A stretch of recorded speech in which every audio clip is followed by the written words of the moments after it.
Diabetes en Positivo, un podcast de ADT. Bienvenidos y bienvenidas a un nuevo capítulo de Diabetes en Positivo. Mi nombre es Raquel Medina y les hablo desde la Asociación para la Diabetes de Tenerife. Es un enorme placer estar con ustedes un capítulo más hablando sobre la diabetes. En esta ocasión vamos a tratar un tema muy interesante con el cual estoy convencida que muchas personas se sentirán identificadas. Ojalá, y no olviden que ese es nuestro propósito, todo lo que vamos a hablar aquí hoy ayude a muchas personas. Hoy vamos a hablar del miedo relacionado con la diabetes. Vamos a hablar de esas inseguridades que surgen al principio y cómo evolucionan con el paso del tiempo, cómo nos enfrentamos a ellas y cómo las gestionamos en el día a día. La verdad es que no puedo estar mejor acompañada para la ocasión, así que paso ya a presentar la mesa de hoy. Por un lado, Vanessa de León, paciente con diabetes tipo 1. Ella debutó hace 22 años, cuando tenía 20 años. Muchas gracias, Vanessa, por estar aquí hoy con nosotras. Bienvenida. Gracias. Águeda Costa, ella es la madre de Irene, que debutó en diabetes tipo 1 hace 13 años, cuando tenía 3 años. Bienvenida, es un placer contar contigo hoy, Águeda. Hola, gracias. Y en último lugar, Elsa Espinosa, que forma parte de la familia ADT, es la psicóloga sanitaria especialista en diabetes de la asociación y además también es paciente de diabetes tipo 1. Gracias, compañera, por estar con nosotras en esta ocasión. Bienvenida. Pues muchísimas gracias a ti por haber contado conmigo y a todas las que estamos aquí participando. Muy bien, el placer es mío, vamos a empezar por el principio, como quien dice, el miedo en ese primer momento del debut, cuando nos diagnostican la diabetes. Vanessa, vamos a empezar contigo, si te parece. Sí. ¿Cuál fue el principal miedo que sentiste en aquel momento, en el momento del debut? Yo la verdad que cuando debuté, la verdad que tenía tanta información que era como, más que miedo, era como abrumador, ¿no? Después, el problema fue cuando llegabas a casa, ¿no? Esa inseguridad de no estar en el hospital, no estar con médico, enfermero y no saber si vas a ser capaz de hacerlo bien, ¿no? Después está claro que sí, pero claro que sí, los miedos surgen y continúan también, o sea, en el tiempo, no es solamente al principio, siempre hay miedo, pero lo importante es que lo sepas gestionar y convivir con ellos, porque van a estar ahí. ¿Tenías información sobre la diabetes antes de debutar o es la información que te dieron cuando debutaste? Yo lo único que sabía es que las personas diabéticas no podían comer azúcar, o sea, eso es lo que yo sabía, por abuelos, de amigas, por el mío propio y demás. Pero realmente conocí lo que era la patología cuando debuté. Y digamos que en ese momento recuerdas si tenías algún miedo que fuera superior a otros, por ejemplo, lo que has dicho de la alimentación, a lo mejor cuando te dicen que debutaste en diabetes dices, pues a ver qué voy a comer ahora, o tenías, no sé si recuerdas alguna inseguridad por encima de otra o que tuvieses alguna... La inseguridad que yo tenía era si iba a saberme administrar, porque la verdad es que estando allí, una vez que estás ingresada, pues te dan educación biológica y demás, y entonces, pues bueno, más o menos los conceptos te quedan claros.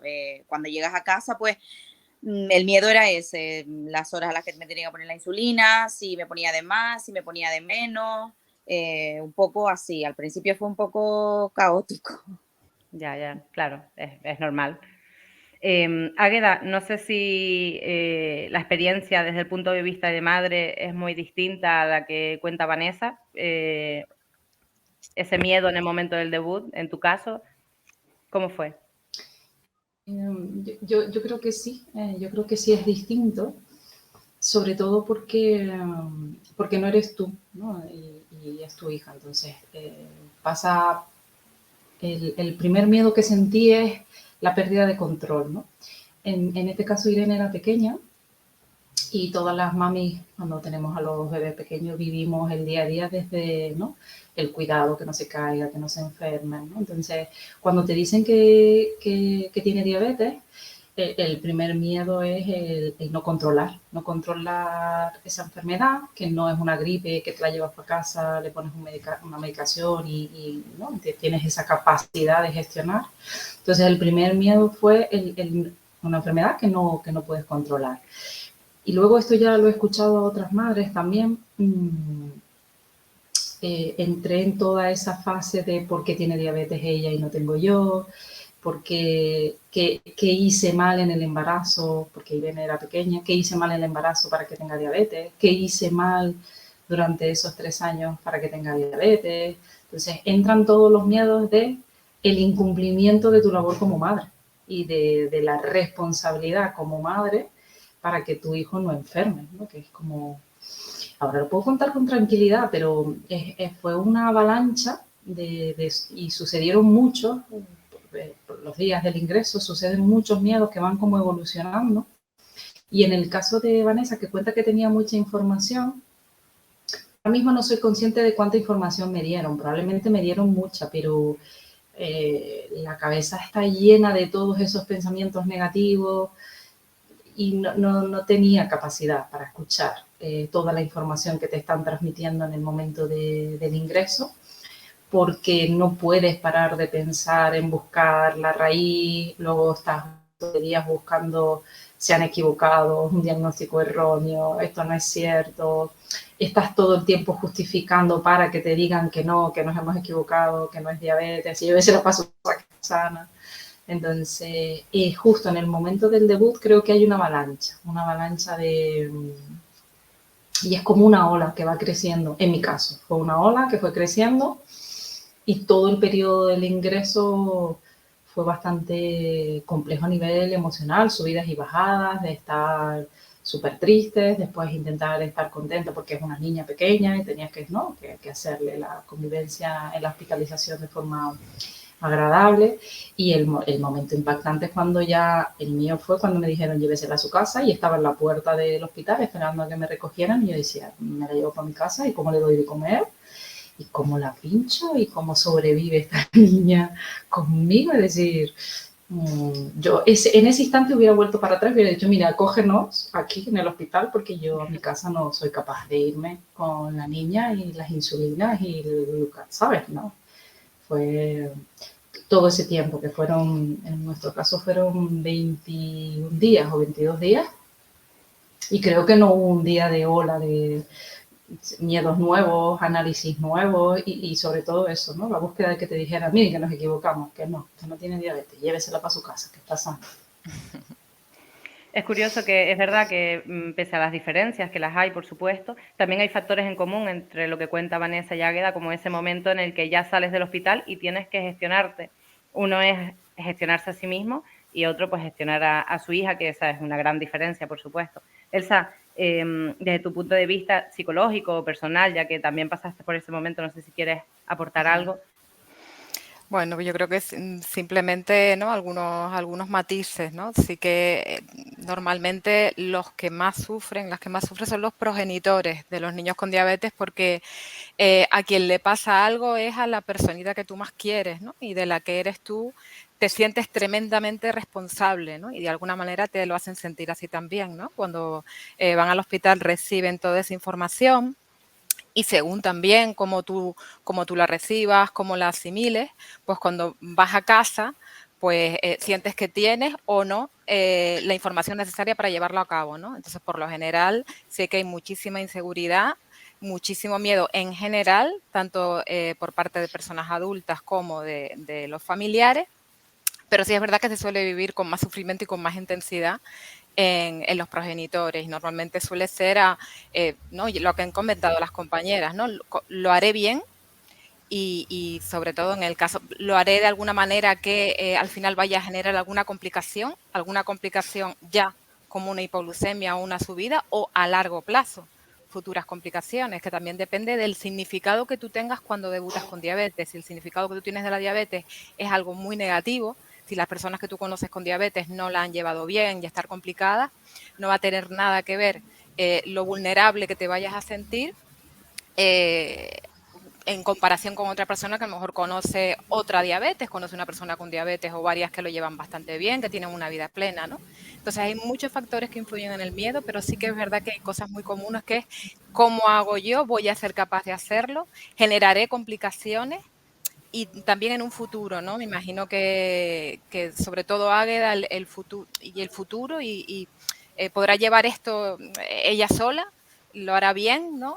Yo creo que también es una cosa que preocupa, ¿no? Los adultos siempre nos ponemos a pensar en qué podrá pasar después. Nos complicamos bastante más que los niños. Pues precisamente de eso vamos a seguir hablando porque hemos hablado del debut, que sin duda es un momento de vértigo, pero después del debut nos toca aprender a vivir con la diabetes y eso también trae consigo algunas inseguridades, ¿no? ¿Qué miedos han tenido a lo largo de estos años respecto a la diabetes? Que esos miedos que incluso Vanessa decía al principio iban evolucionando, ¿no? Que al principio se tenían unos y después se van teniendo pues otros o los mismos, pero con algunas modificaciones. No sé, Vanessa, ¿qué nos puedes contar? Pues sí, a través de los años se intensifican los miedos, las dudas, las inseguridades, qué te pasará, qué tipo de complicaciones tendrás, pero bueno, al final tienes que convivir con eso y yo por lo menos en mi caso necesité de ayuda profesional y bueno, concretamente con Elsa, y porque tuve que afrontar pues una serie de miedos que dificultaban mi día a día y mi vida normal. Entonces, sí que se puede, pero es muy duro y es verdad lo que estaba diciendo Águeda y te preguntas que por qué yo, o sea, donde hay tantas personas, ¿por qué yo, no? Pero también la importancia de la edad que tienes. Eso fue con 20 años, ahora con 40 y trabajando donde trabajo en un servicio de urgencias, doy, no es que des gracias, ¿no? Porque realmente si puedes tener la opción de elegir, pues evidentemente prefiero no tener nada, ¿no? Pero con 20 años o cuando eres más jovencito a lo mejor no lo ves de esa forma, ¿no? Pero es como que entiendes realmente de que sí se puede vivir perfectamente, sí puedes llevar una vida completamente normal, eres como otra persona normal, simplemente con unos cuidados y ya está, y no tiene más. Bueno, muy bien. Águeda, no sé si desde tu experiencia seguro que nos puedes aportar también, pues eso, lo que hablábamos, ¿no? Esa evolución de los miedos en el día a día, a lo largo del tiempo, como madre Sí, de Irene. es verdad que han ido, los miedos van en función de las etapas, ¿no? Por las que Irene fue pasando. El debut de Irene fue en los meses de verano, entonces el primer escalón fuerte fue la incorporación al cole. Ahí hubo una avalancha de había que informar, teníamos que informar con muy poca información nosotros todavía, porque veníamos de poquitos meses de debut, ¿no? El recibimiento en el cole no fue el ideal, porque bueno, los profesores también viven en el desconocimiento. Entonces, los primeros miedos fueron el dejarla sola en el cole. ¿Quién le iba a supervisar todas esas horas? ¿Cómo iba a comer? ¿Cómo iba a pincharse? Entonces, los primeros años, el primer año, pero los primeros años de escolarización, los miedos giraban en torno a la tengo que dejar con un extraño que además no tiene ni idea de diabetes y que van a ser un montón de horas, ¿no? Entonces, durante todas esas horas, ¿quién la va a controlar? Si tiene una bajada de azúcar, ¿cómo la van a hacer recuperar? Entonces, ahí hubo una etapa muy complicada, hasta tal punto que la asumí yo. Yo iba al colegio para darle el desayuno, la media mañana, el almuerzo, todo, ¿no? Esto fue evolucionando y después vinieron las excursiones, ¿no? Que todo el mundo las vive con felicidad, pero para nosotros también era un nuevo miedo, un nuevo reto, se tiene que ir, va a caminar, va a correr, se la quieren llevar a la playa, quién la vigila, quién la supervisa. Entonces, entramos en la locura incluso de plantearnos hacerle una camiseta que dijera tengo diabetes, no me des de... ¿Sabes? Locuras de estas de inventar cualquier sistema artilugio para que ella la tuvieran localizada, ¿no? Y supieran que tiene diabetes. Una vez vas pasando eso, lo vas gestionando y lo vas integrando en tu día a día, ella va pasando de etapa, ¿no? Y ahora estamos en la nueva etapa, que es la adolescencia, y aquí los miedos vuelven a cambiar. Y es que ella quiere estar más tiempo sola, que ella quiere salir sola y gestionar, ¿no? Pues comer fuera, ir al cine. Y entonces, en realidad, ahora que lo pienso, cuando se los estoy contando, es como el mismo miedo, pero ajustado a la nueva etapa. Es decir, el miedo sigue siendo el mismo para mí y es, se va a controlar, le va a dar una bajada de azúcar, las personas que estén alrededor de ella van a saber ayudarla, ella va a saber gestionar.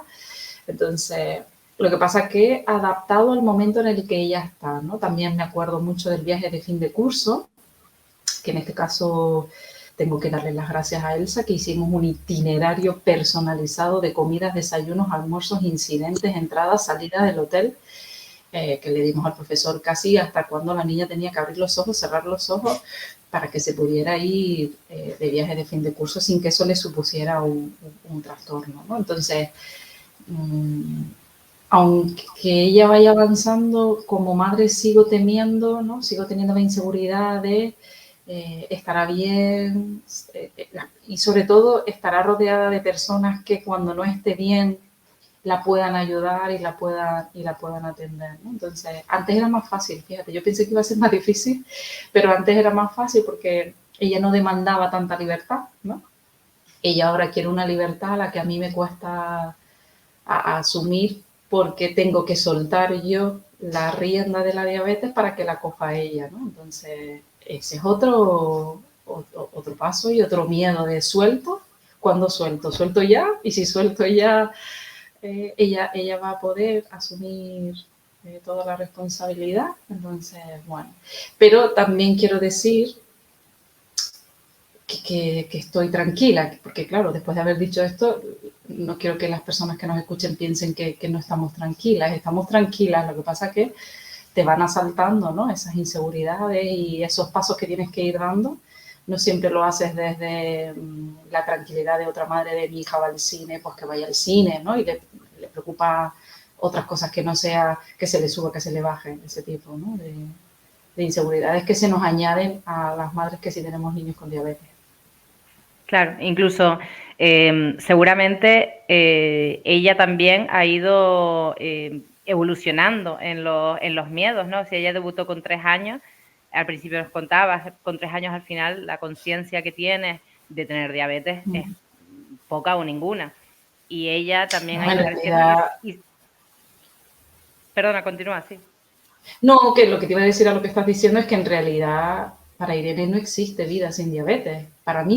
Para mí sí hubo una niña sin diabetes, pero para Irene con 3 años pues no existió la vida sin diabetes.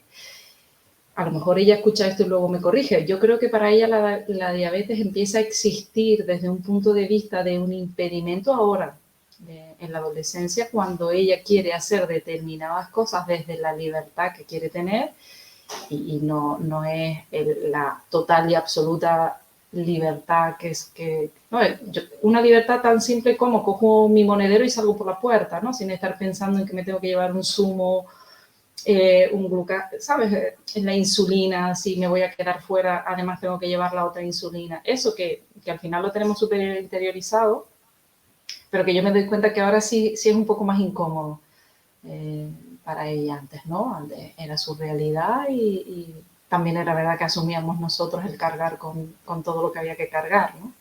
Exacto, sí. Igual que los miedos, las responsabilidades también van eso, evolucionando.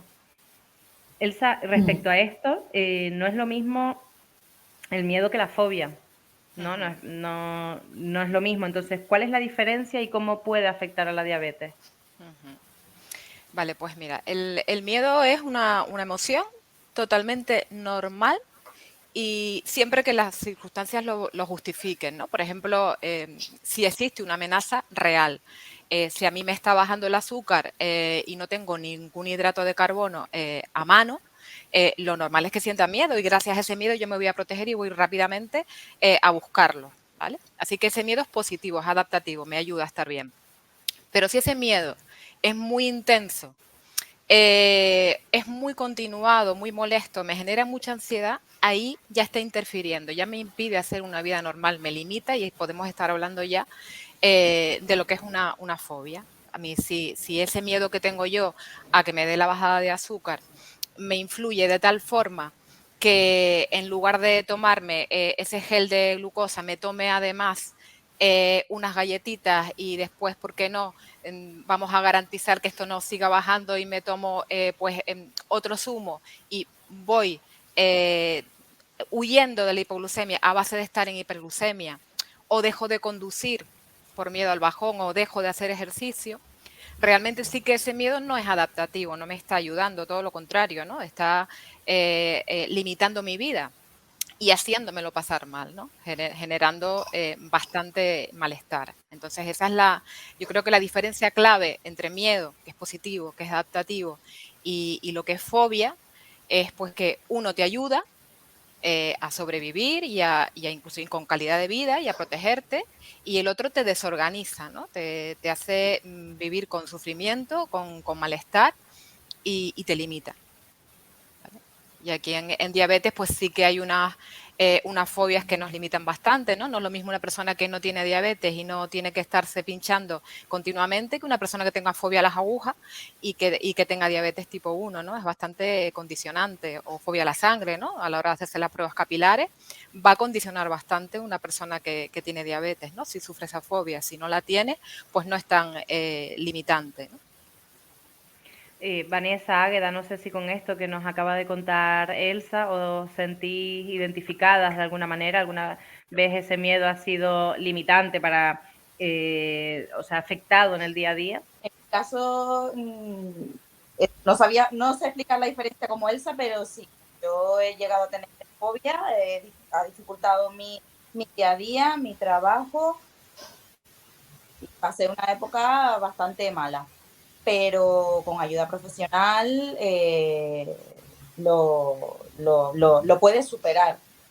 Sí hay cosas que están, sí hay cosas que siguen, sí hay miedo, porque la diabetes al final es para toda la vida, ¿no? Pero lo gestionas de otra forma. No te lleva a una crisis de ansiedad, no te lleva a lo que dice Elsa, no puedo conducir, no me voy al cine, no me voy a tal sitio por miedo, ¿no? O por fobia. Así que sí se puede gestionar y vamos, desde aquí a las personas que me escuchen, que no tengan ningún tipo de vergüenza, que si necesitan ayuda de un profesional, pónganse en manos de un profesional porque sí, porque al final es tu salud y sí se puede hacer. Es fundamental eso, sí. Águeda, no sé si quieres aportar algo de esto, de este miedo limitante, de esta fobia.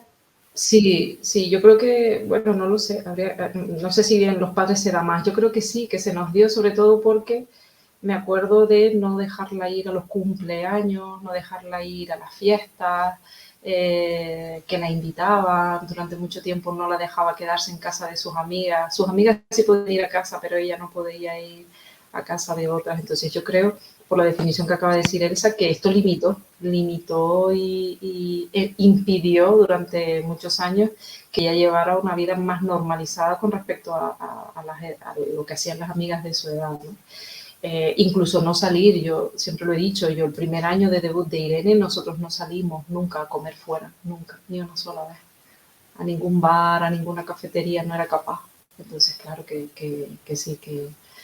sí se dio, pero, como bien dice Vanessa, poco a poco, y yo en este caso gracias a la DT y al apoyo de Elsa, que te van abriendo caminos y te van ayudando a gestionar todo eso que te va angustiando, ¿no?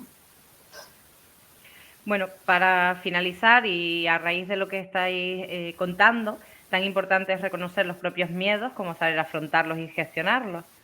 En vuestro caso, ¿cómo ha sido ese proceso? ¿Tenéis alguna herramienta que soláis utilizar cuando identificáis esos miedos? Yo lo acabo de decir, ahora no lo recuerdo con exactitud si fueron 2 años o 3, no estoy muy segura, en el que estuve, que no quería ir a ningún sitio ni consultarle a nadie, creo que fueron 3, pero al tercer año ya acudí a la asociación, que sabía de su existencia, pero me negaba a ir. Y en este caso yo creo que los miedos, sobre todo cuando estamos hablando de que es una enfermedad, ¿no?, que está afectando tu día a día, es acudir a un profesional.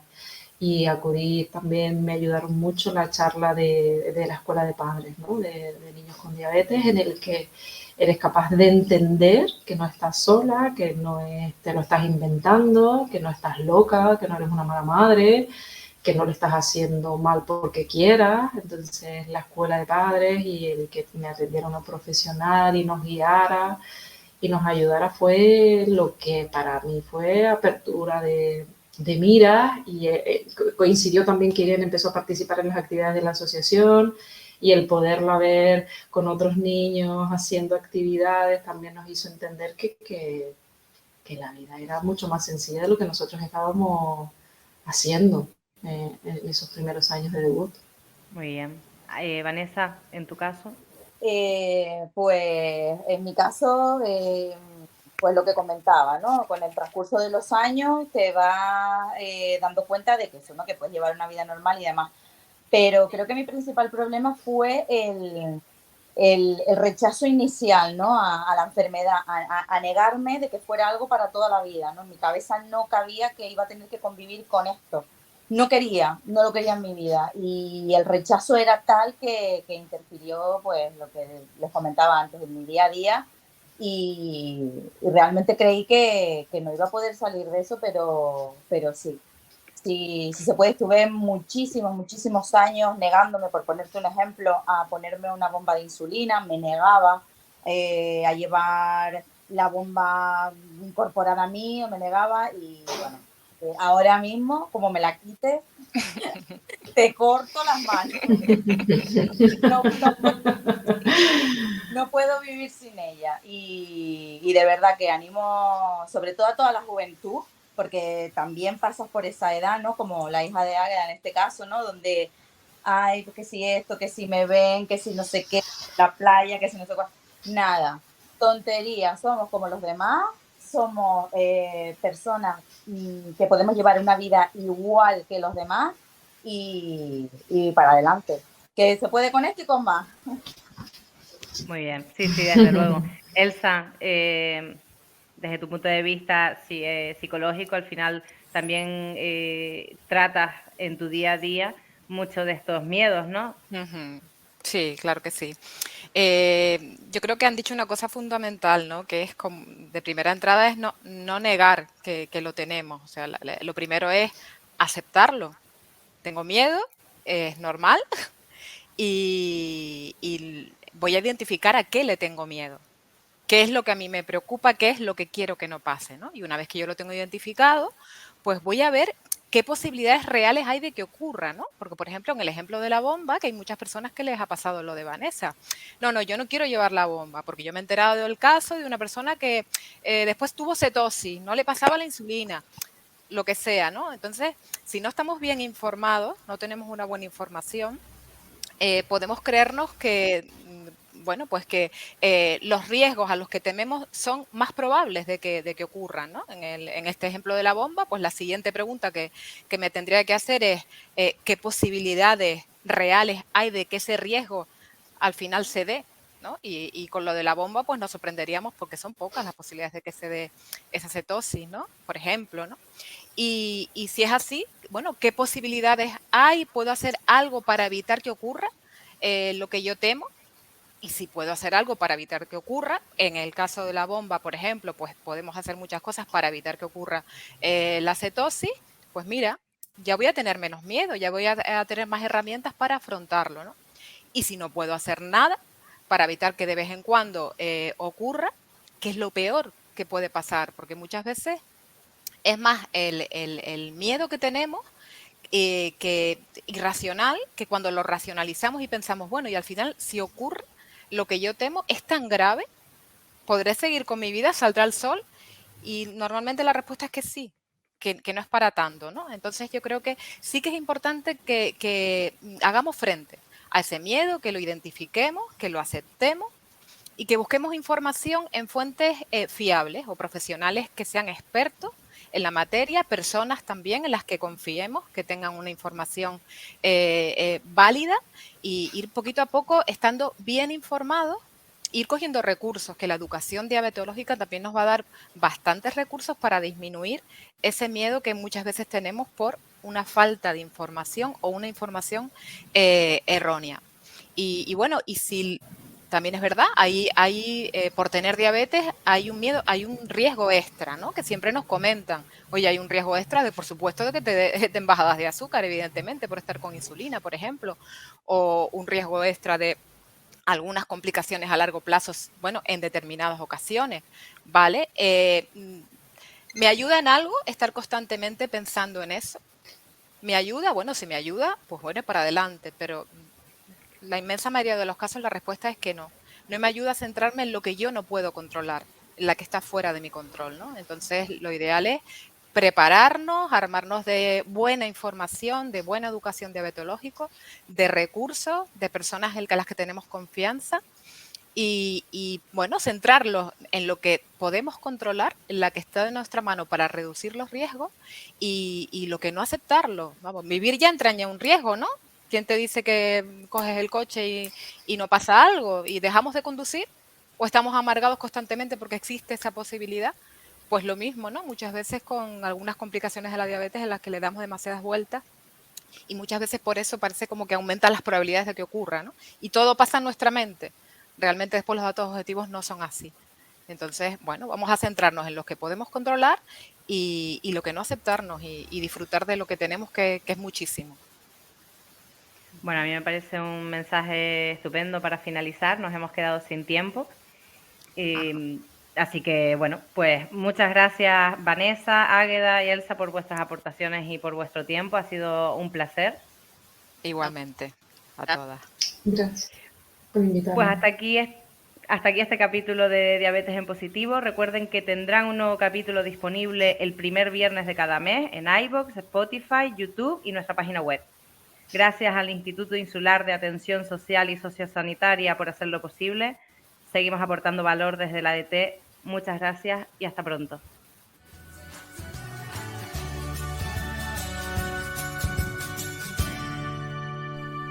Diabetes en Positivo, un podcast de ADT.